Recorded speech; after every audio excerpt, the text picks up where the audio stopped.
is the server manager, you will see this dashboard. So in this dashboard, you have to go to add roles and features.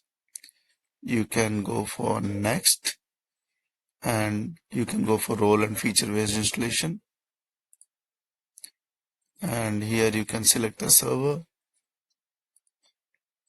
Then here you can see DHCP server. I will click on this DHCP server, so it will take the features.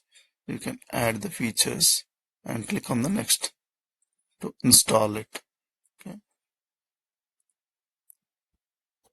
that's all. Installed.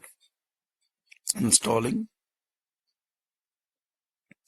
So once the service is added, you can see one more service like this. It is running. It will add one more DHCP service as well.